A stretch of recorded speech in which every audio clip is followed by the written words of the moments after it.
Hi, everyone. My name is Robin, and I am the founder and career coach for Empower Coaching. I want to thank you all for joining us today. Due to the COVID-19, I'm new at the webinar technology, so I've got my wonderful colleague, Belinda, helping me as the host today. So it's nice to virtually meet you. Thanks, Susie, for the note. We'll go through some instructions of how you can submit questions in just a moment. And we are recording this session. So let me go on to the next slide. And now it's not cooperating. You just need to take control of the screen again. Okay, got it. I'm going to do give up, and then if you can float it back to me, Belinda, that would be wonderful.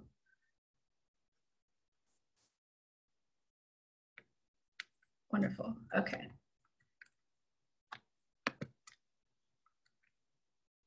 Got it.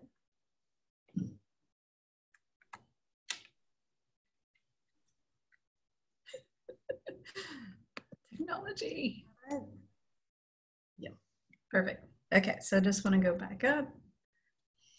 Okay, so today we're going to talk about, and we only have an hour, so we're going to do a very, get your roller skates on. We're going to fly by these topics, but what I want to do at the end is I want to allow at least 15 minutes for all of you to ask questions.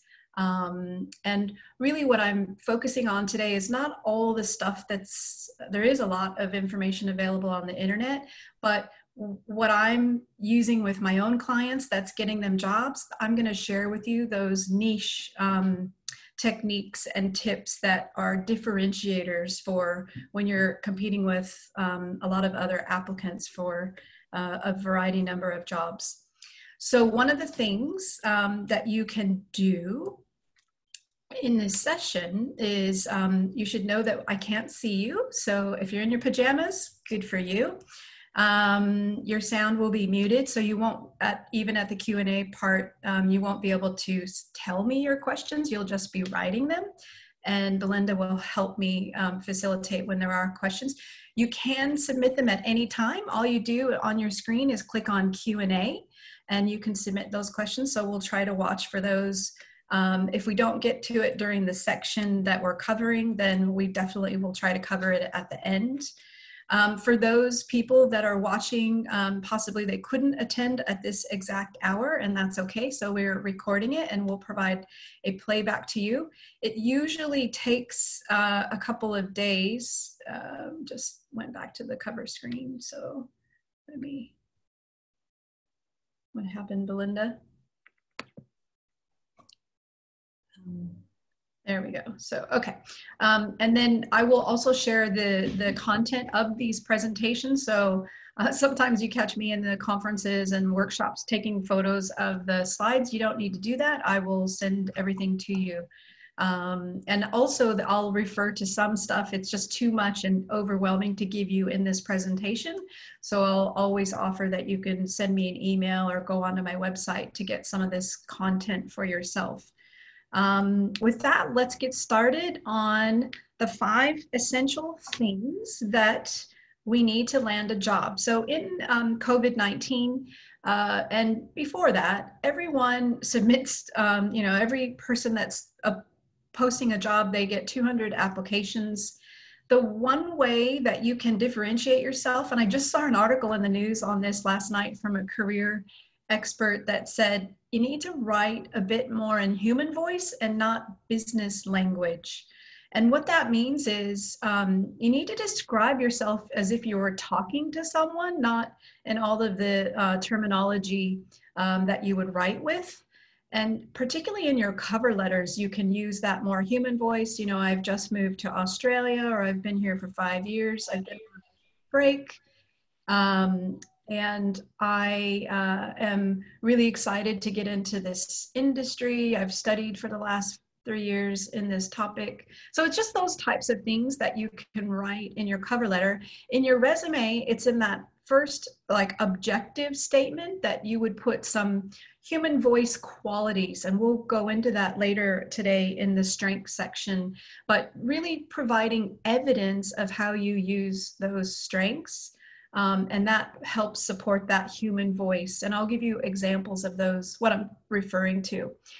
It's a little bit uncomfortable for people that are more task-oriented versus relationship-oriented, but it is something that will get you more noticed when someone has a pile of resumes that they have to look through.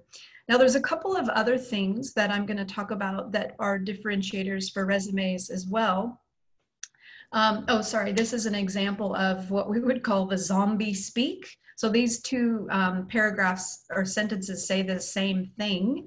So motivated administrative professional, skilled in all Microsoft Office applications, detail-oriented, looking for a new challenge. That's all boring zombie speak, but the human voice, this actually got this woman the job. She said, I'm an admin assistant looking for a busy office to organize. My strength is in managing an overbooked CEO schedule. So just changing the language is quite helpful if you can master it. I'm very good. I don't consider myself a resume writing service, but I'm very good about getting to know you and then kind of helping you write those bullet points or paragraphs in your resume and your cover letter.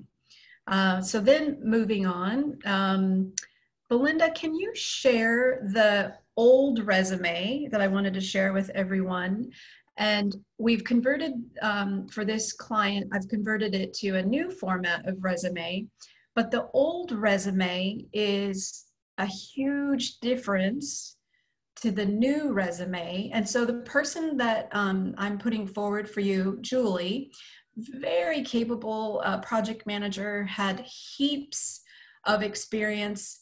But the first thing on this that jumps off the page from me is that she's got too much information packed in at the top. She doesn't need her home address. She doesn't need all of the qualifications. The intro paragraph, there's 3. It's just way too long. People are very time poor. All of these bullet points are great, but how do I really know that Julie has those qualities or has that experience? And then if you page down, this resume, I think is like, so she's got achievements, kind of benchmarks and milestones, I guess, and like a lot of achievements. Keep going. And she's got more than half a page. Then she's got dimensions. She didn't realize it, but there's a blank page because of the pagination, which is a reason that they'll throw your resume out of the pile. Keep going. So this resume is 9 pages. And she's very qualified. She's worked for places like Qantas, but she's got way too much text, wrong font, way too wordy, and one of her strengths is communication, so not surprised.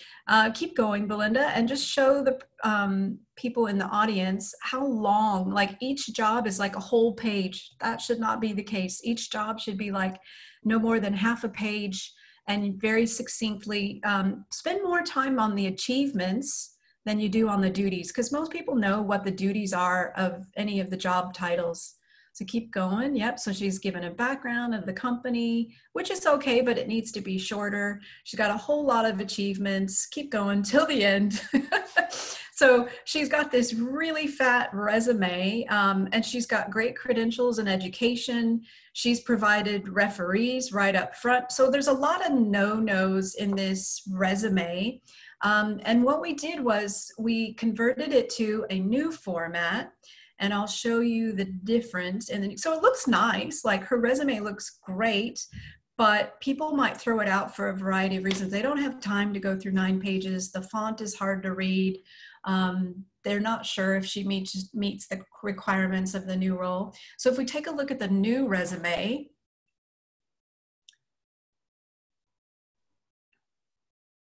so, and by the way, she's a project manager by trade, but she's worked in that capacity in different titles. So in governance, she's worked a lot in governance, and that's where she wants to move towards in her career going forward. So at the top, She's got one CPPM, so she's certified project manager. She's just got her LinkedIn. She's made it sharp and sweet, so she's got a capability statement. But the big thing here is that right at the front, sorry, Belinda, if you can pause at that middle section on the first page, it just shows stories, very quick, sharp stories of how she does have relationship and communication skills. So she's been the leader of the governance team at Qantas. She's rolled out new processes. She's dealt with senior executives. So those are all more proof that she's got that particular capability. So having that highlighted on the front page will improve your chances of getting an interview right away.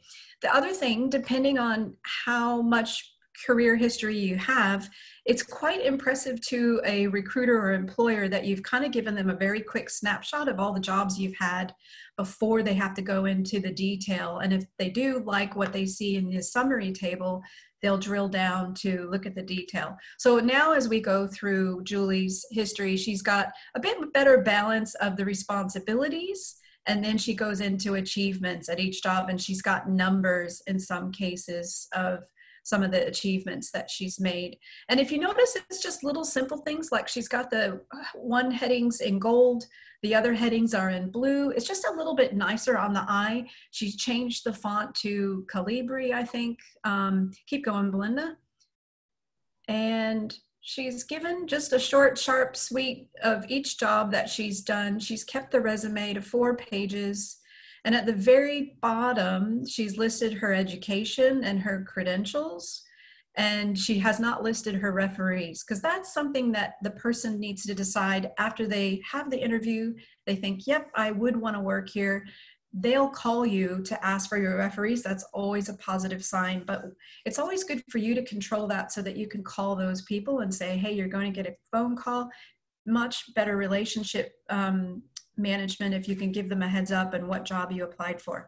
So that's just a really big differentiator of an old resume to a new resume. She got the job. She had 2 job offers within 3 weeks during COVID-19, which is amazing. So yeah, so this really helped her get the interview, and then she was quite highly skilled at interviews, so she did well. So that's it for the resume section in terms of being able to differentiate yourself. If we go to the do's and don'ts page, so Belinda, do you want to, or do I need to take it back here? Oh, thank you. Okay. So keeping it to 3 to 4 pages, keeping your job history to 10 to 15 years. You have to explain job gaps, because if you don't, then they assume you've been looking that long and they think there's something wrong, you haven't been hired. Use the font. You need to use that front page for a summary of your capabilities, particularly if you have had a long job gap, or if you are changing industries or changing jobs, like not changing jobs, but changing job families. We are much more focused on your achievements now. Most don't care about all the responsibilities that you've done. Save a long version of your master resume, and no need to provide the referees on your resume. So don't show your home address. Please don't attach your photo. I do make exceptions for people that are in marketing or public relations, not marketing, public relations, or jobs where your appearance does matter to the company. Date of birth is illegal for them to ask, so make sure that's not on your resume. 5 bullet points max for your duties.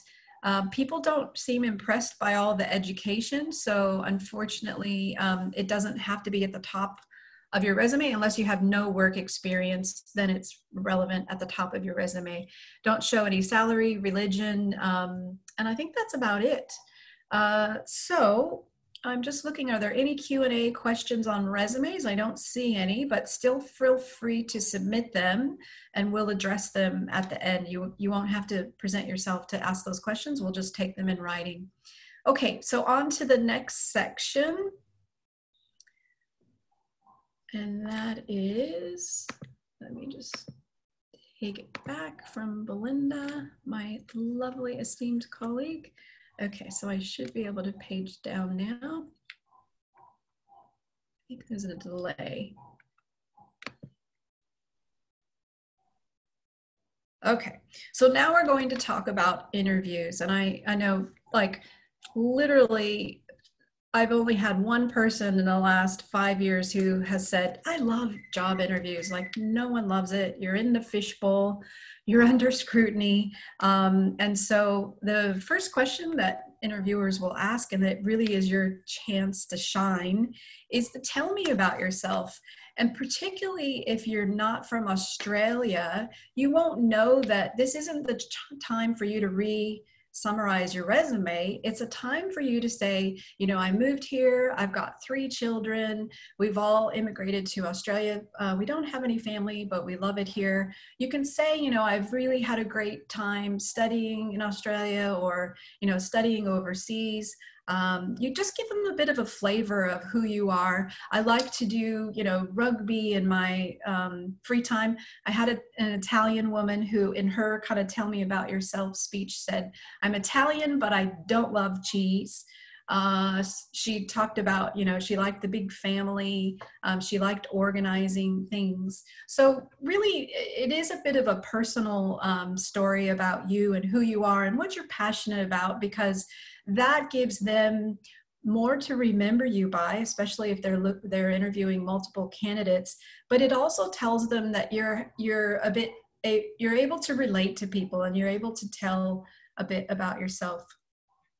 And then strengths, we're going to talk about that in more depth in a minute, but it's not enough anymore with any employer to just say, I'm organized.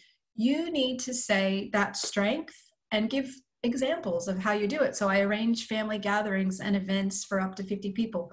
I'm organized. I make a calendar for my travels, and we like work out what activities we're going to do when we go overseas.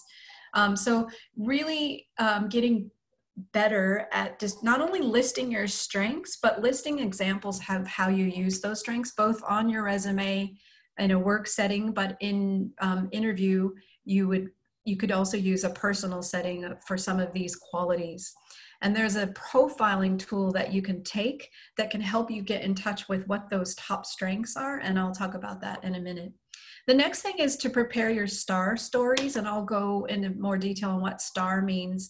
But you need to have, when you go into an interview, a story about a time when you demonstrated teamwork, demonstrated communication skills, your technical skills, if that's applicable, like for IT jobs, engineering jobs, problem-solving skills, change management, leadership.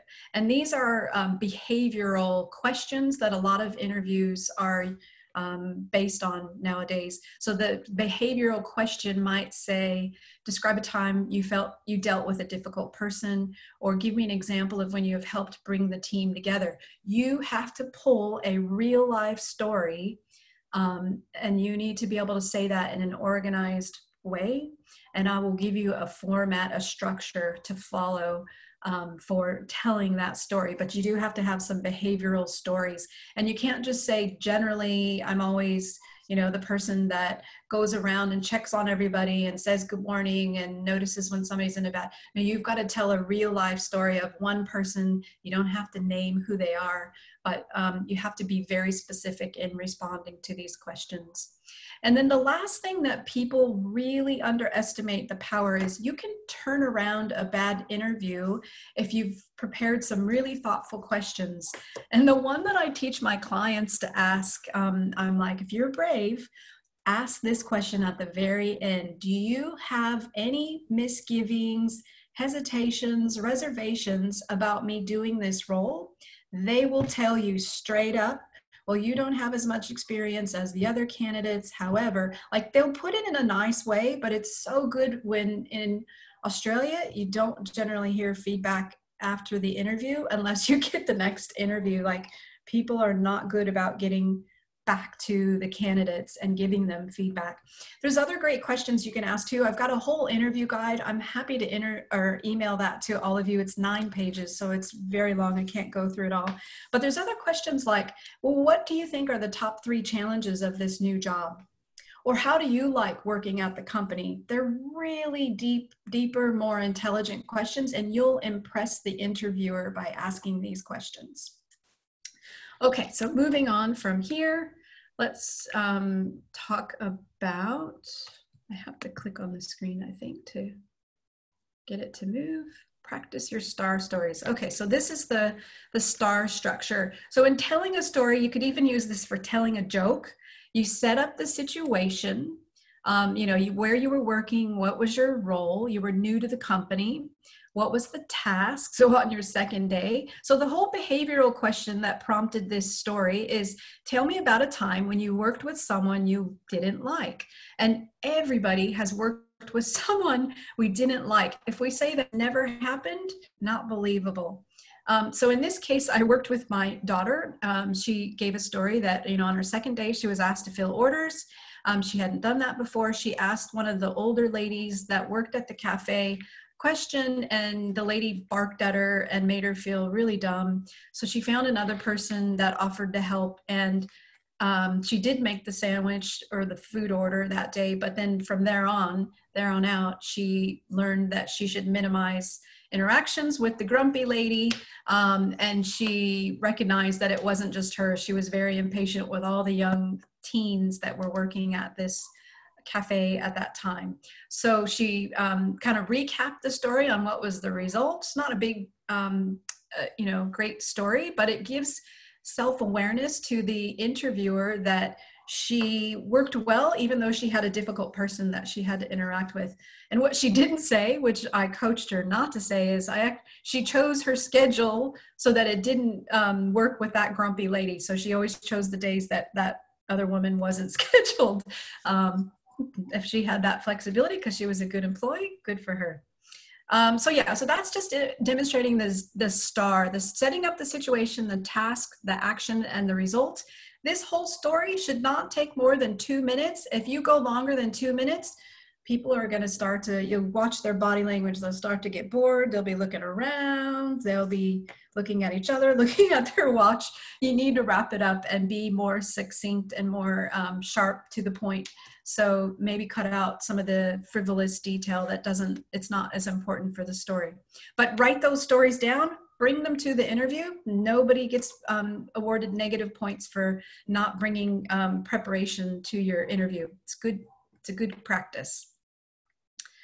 Okay, so to close up the interviews, to do's and don'ts is, I always encourage people to overdress. No one has ever had negative points from somebody that dress up in a suit and tie or just a nice dress. You don't have to, like if you're going for a Woolworths shelf stalker, you don't have to dress up, but it actually differentiates you from all the competition. It shows you care. Prepare your achievements and your stories. Research the company. Like when I was the director of HR, and my recruitment manager would take candidates into the conference room to interview them, first question she would ask them is, what did you think about our website? And really quickly, who has not looked at the company website or not? And so research the company as much as you can. My other daughter, she researched Cotton On. She was applying for a job at Cotton On. She researched like how many countries. She had done her homework about the baby clothing line or the kids clothing line, so she could talk about that in her interview. So it definitely impresses the interviewer. Show self-awareness. So we're not good at everything. And this I'll talk about in the Aussie culture, but we can't pretend that we're great at everything. Some people are shy. Some people are extrovert. Their people love to be around people. That's okay. And that one of those areas might be better for the job that you're applying for anyway. So be yourself and don't try to pretend like you have qualities that you don't. Always good to send a thank you note if you do have their contact details, or if you can call up and ask for those details. Really good idea. Don't misrepresent your previous experience. Don't diminish your value. So try to avoid statements like, well, I know I don't have, the experience in this industry. Don't even make statements like that, because it minimizes your credibility that you can do it. You've got the transferable skills.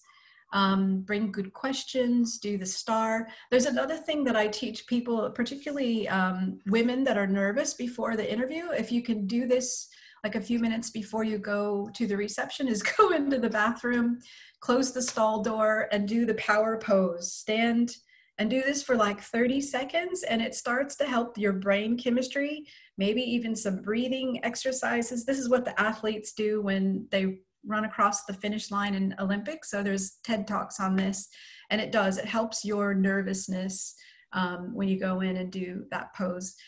Try not to ramble. 2 minutes. You can even stop yourself and ask the person, am I answering your question? And they'll give you clarification, and then you can go down the right path instead of down the wrong path. I just had a mock interview with someone the other day, and I gave him a lot of coaching about how he didn't take my ears when I was trying to get him to go back to the basis of the question. He was telling a long-winded story that didn't really address the question. So he really appreciated that feedback.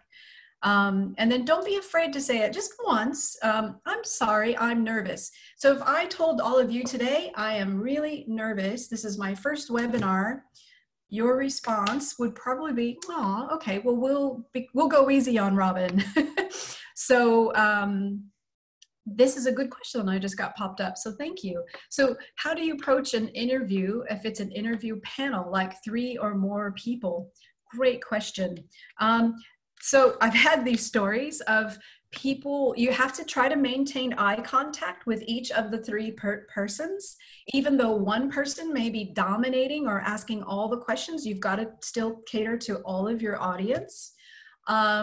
You can even look at other individuals that are more quiet and say, you know, am I answering your question, or did you want me to expand further on that topic? Sometimes I've seen or I've heard interview panelists that are interviewing one person and they start to argue, which is really awkward. So yeah, just try to stay out of, just try to be as polite as you want, clarify the question that they're asking. Sometimes like a technical person will dominate over an HR person. So hopefully they've talked beforehand about who's going to ask what questions. Sometimes the technical person just gets so excited about their topic, and then when they realize the interviewee has a lot of knowledge, they're talking shop, and that's a good thing. So I would not try to disrupt that. But yeah, so when you have a panel of 3 people, it should be balanced, hopefully, and they should be asking generally that's a more rigorous interview, and they're asking a standard list of questions. So if you've done your preparation and if you have my interview guide, you should do great. And then there's another whole ball of wax in group interviews where they've got like 5 people inspecting 5 individuals at a table that are doing like a group interview, and that's more nerve-wracking too. But I don't have time to go into the different scenarios, but I hope that answers the question for the 3-person interview. Okay, so then let's move on to the next topic. Knowing what you want. Okay, so this is really relevant to people from overseas because Australians have it's almost like a BS meter, which means they can pick up if you're trying to be all things to all people. And they really want to know much more about, you know, if you want to work at, I'm just giving a very simple example. If you want to work at McDonald's, you may be much better at the drive-through because you like to be around people, you like fast pace, or in the customer service desk than in the back kitchen making the food. And maybe it's the opposite. Maybe you would rather be doing the French fries and the grill, but you need to be aware of what those tendencies are, that you like to work in a more quiet environment or behind the scenes, and to explain why. There is nothing wrong with that. Not everybody has to be outgoing and cheerful and positivity like me. And so there are a number of jobs, and obviously one personality does not fit a number of those roles. So you really need to know what work environments you like the best, and what your gaps are, but also how you're aware of them and how you work on them. So I might be too chatty, and I kind of read the body language to understand, okay, now I need to pause and ask some questions to practice more listening. So that's kind of the honesty. You need to not be professing that you love this particular job when your whole resume talks about a different career path that you've chosen. If you do say, I want to do this new job, you've got to have a bit of stories and a bit of context of backup of why your strengths lend themselves more to this job than the job in the past. Body language, I teach this to the high school kids. I go into the high schools and teach body language to the years 10, 11, and 12 students. Eye contact, very important. So if you look down, people think you're not confident. Or if you're looking around, they might think you're hiding something. Handshakes used to be important, but obviously it's now kind of the elbow, if that's appropriate, but I would let that person that's doing the interview take the lead. And then posture. So really try not to put your hands in your pockets while you're waiting outside in the room, because they get sweaty. Try to mirror their body language. So if they're sitting upright at the table, that's perfect. If they're leaning on the table just a bit, that's okay for you to do as well. But just try to keep your shoulders back and just sitting up straight. And then no waffling. So confidence is important. So having those responses rehearsed will make you come across much more prepared and quietly confident and impressive in your interview. One more thing about knowing what you want is conveying passion. So how to express passion for this new role that you're applying for. You don't want to give the same old response of, I want this job because, I've got 10 years of engineering experience and that's what I've always done. Not good enough anymore.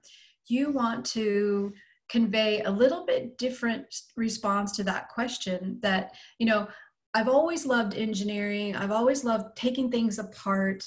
Over the years, I'm so happy that I've been able to work up from the junior and, the internship, apprentice, whatever, to the roles now. The reason that I want this new opportunity is because your environment, your work environment offers me so much more pathways to learn.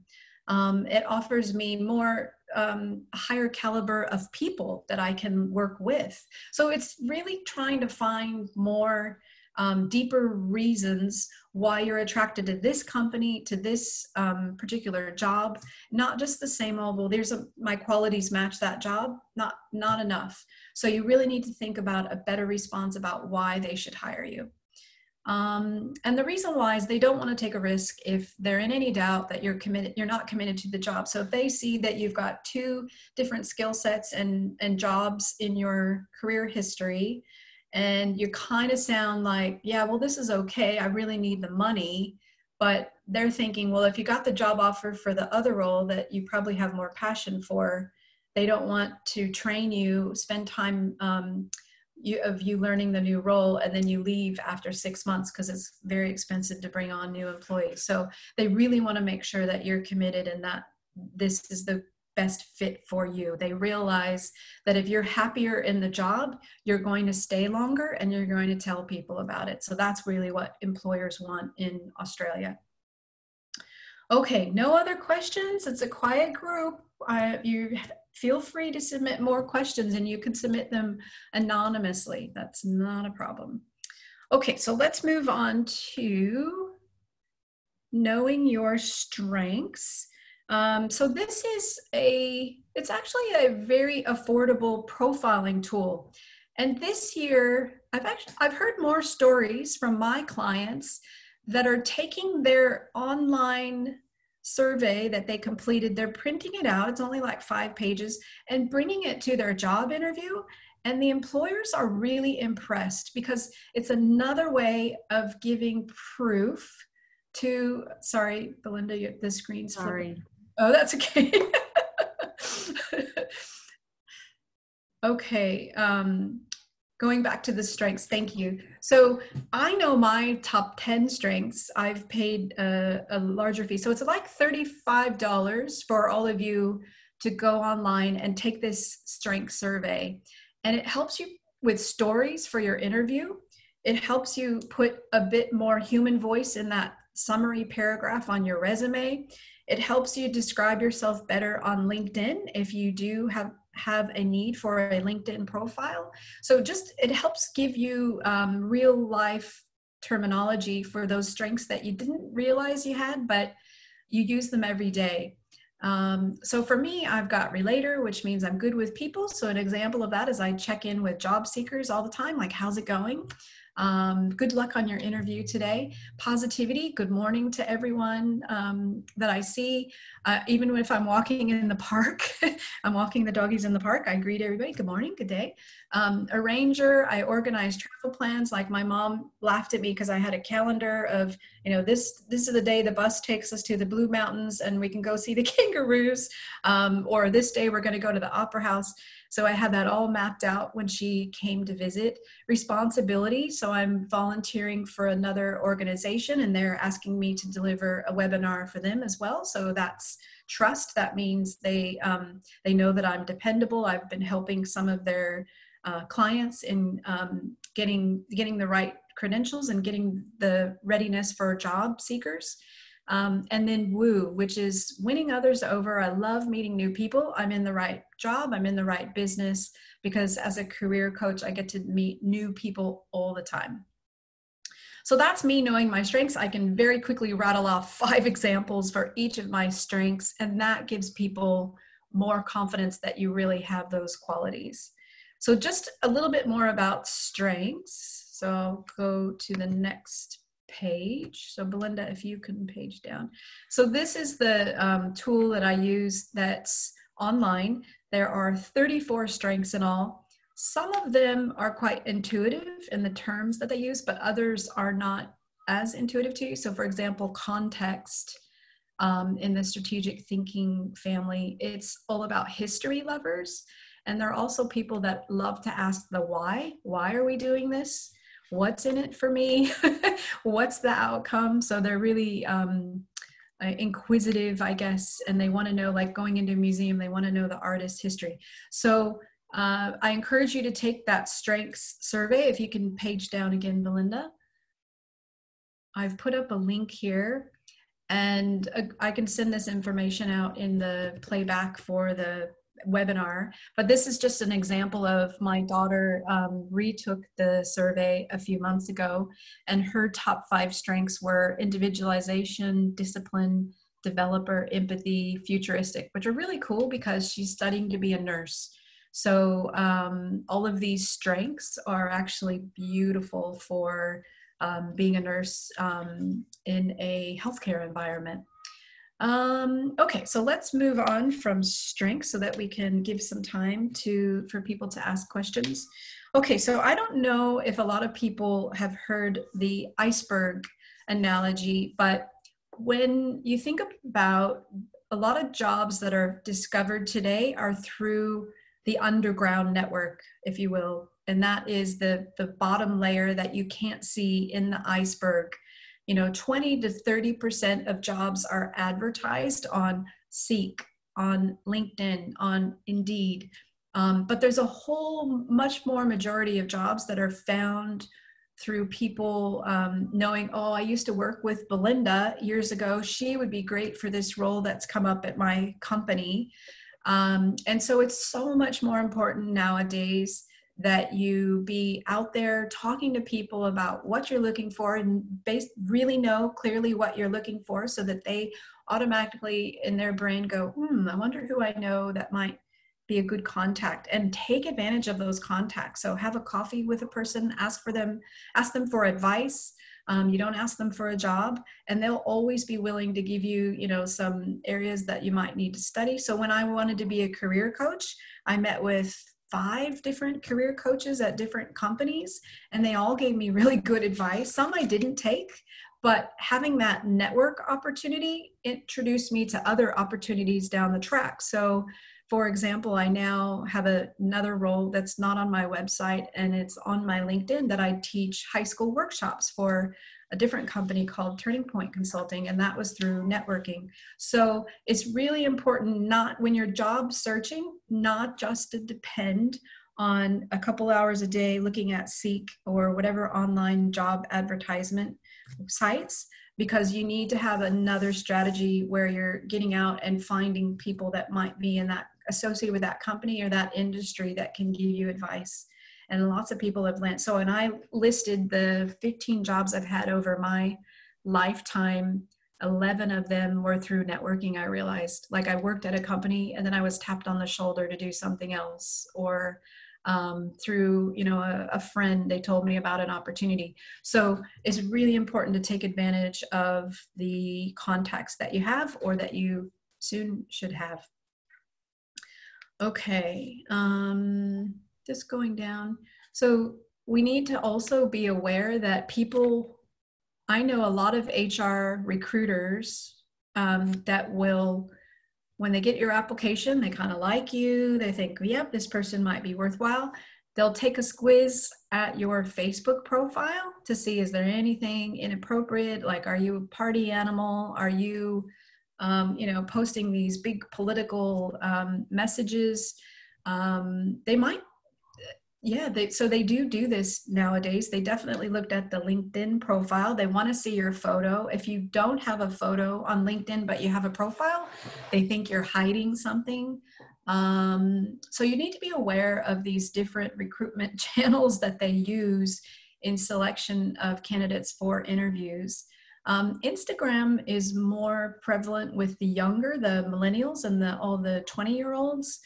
20 to 30-year-olds, that Instagram, they're starting to post jobs for retail or other like hospitality that might appeal to that younger cohort.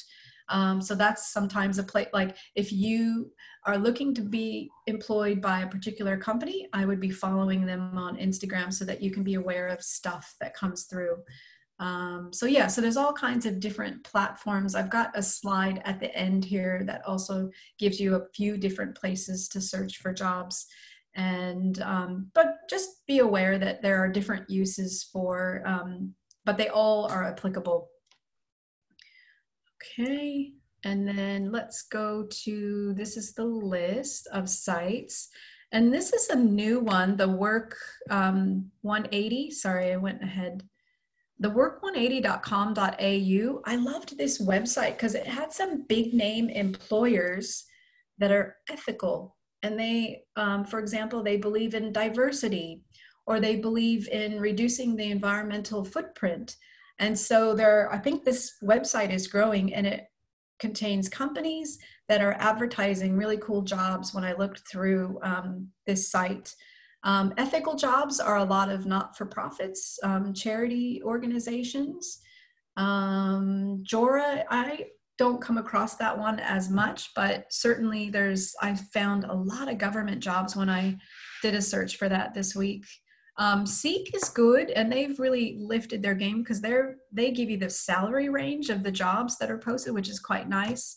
LinkedIn is probably the place that I go to more often because you can set up you can set up the search agents in Seek and LinkedIn, but you can set up the keywords and you can see how many other people are applying. The only thing that is missing in LinkedIn, I'm sure they'll add it eventually, is the salary range. Flex Careers is a big up-and-coming employer where they're submitting candidates for like 3 days a week, 4 days a week jobs. So that's a good one to watch if you do want part-time or flexible work. So yeah, so those are some really great websites. Oh, by the way, Puffling is quite innovative, where there's 2 candidates that might apply for a full-time job and agree on job sharing. So I have come across some real life examples of people job sharing roles. It's becoming more prominent because people want flexible work, but this is a way to organize yourself before you apply for one job. And then they help you write the proposal to the employer to consider it. So yeah, it's kind of cool. All right, and then the next slide. Just a little bit more about LinkedIn. It has more professional jobs. I feel like LinkedIn is a good tool to help find contacts that you don't know and ask them for a virtual coffee or ask them for advice. You have to be really specific in how you craft your note to them and not ask them for a heap of time. You know, can I have a 15-minute call with you just to ask your advice on a topic? And so this is working for people to get jobs. It's harder to get people to respond to you because I think on LinkedIn it's become much more salesy in the last year or two. So they might be worried that you're actually trying to sell them something.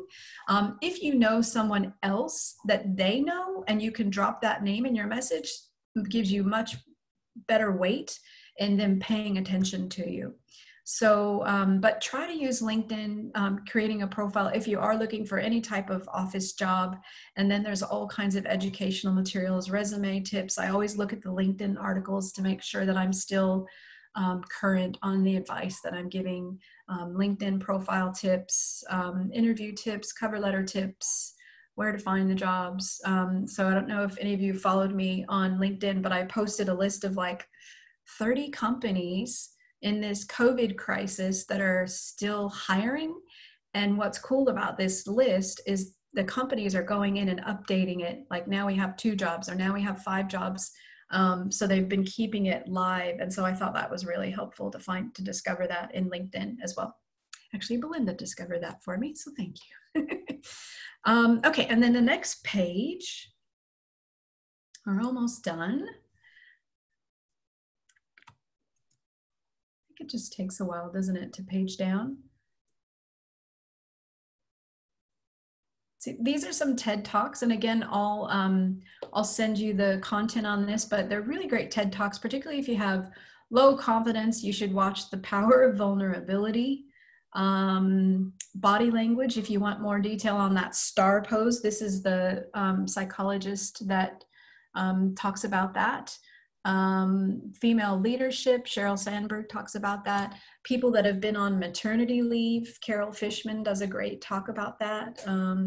So anyway, so there's probably a lot more TED Talks that I'll add to this list, but those were just a few that I thought I'd drop in for today. And then I think we're at the last slide. Thanks for your patience, guys, on my early beginnings of doing webinars. So recap of today of why it's important to know your strengths for your interview, for your brand, and writing a resume that gets you noticed, showing passion for the role you're applying for, and how to link that story to your passion, where to find the jobs, and how to ace an interview. And with that, I want to open it up for anyone that has questions that you can click on that Q&A tab and just submit your question either with your name or anonymously. It's not a problem either way, and we will cover some of those questions.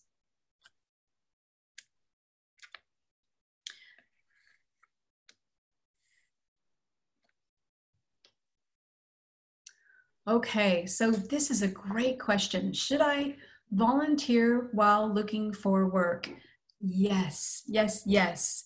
And what I have been encouraging clients to do, particularly if you're trying to get into a new industry, is go to that place where you would love to work and offer to work there if you can afford it, work there for a week and say, I'll work for you for a week. You know, if you're not able to hire me, totally understand, but I really want to work for your company, so I'll wait. And then they will call you. If they love you, they'll call you when an opening becomes available. Other people have got the job from doing the volunteering at the place of work that they're targeting. The other reason it's good for you to volunteer is, even like one of my clients, he volunteers at the hospital coordinating the other volunteers. And that looks great on your resume, that you didn't just sit around and watch TV while you were unemployed. It speaks volumes. And so you should list that as a job, as a career gap in your resume. You should list that I volunteered for a particular organization for a number of months, or even if it was a one-day event, you should be listing that on your resume, because it tells the interviewer that you are selfless with your time and that you care about a particular topic or initiative.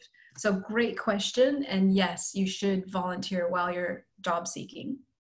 And there's so many different ways to find volunteer opportunities. Belinda runs a whole group in Roselle, the peninsula, of volunteers checking on the senior citizens during COVID. So she ended up having, what, 1,000 volunteers that you now, yeah, so great initiative that she led. Cool. What other questions do you guys have? Tell me what job titles that you're applying for so I can talk about, is the market opening up or is it still slow to respond? So I can tell you that IT jobs are definitely starting to open up. And I'm helping a few people that are have IT experience. And what I find in their resumes is they try to fit way too much detail. And so we're trying to implement the more human voice into their resume so that they can differentiate themselves from all the other IT applicants. And then the strategy that we would use after they get their resume done is to start to do, I call it like a 3-strike attack. And that is, you try to view their profile on LinkedIn. So they get a little message that says, Robin viewed your profile. You maybe submit a message or an email to them if you have that contact information. You also may call them. So like 3 attempts of contact in 3 different methods. And every time you contact them or leave them a message, you never ask them to call you back. Just say, I'll call you later. And what it shows is persistence and that you're really passionate about making contact with them to either have advice or to get an interview for a job that's coming up. No more questions? You can submit them on the Q&A tab at the bottom. If not, then we will close early. And if any of you want to get in touch, please feel free to drop me an email. If it's all right with you, I'm going to add all of you to my newsletter subscription so that you can get more tips and tricks, more than what we talked about today, and maybe access to some free resume templates or my interview guide if you like. So I hope you enjoyed today's webinar. Thank you so much for watching, and I really wish you luck in your job search. Have a great day. You're welcome. Thanks, Susie. And I can stay behind if anyone likes to ask a question.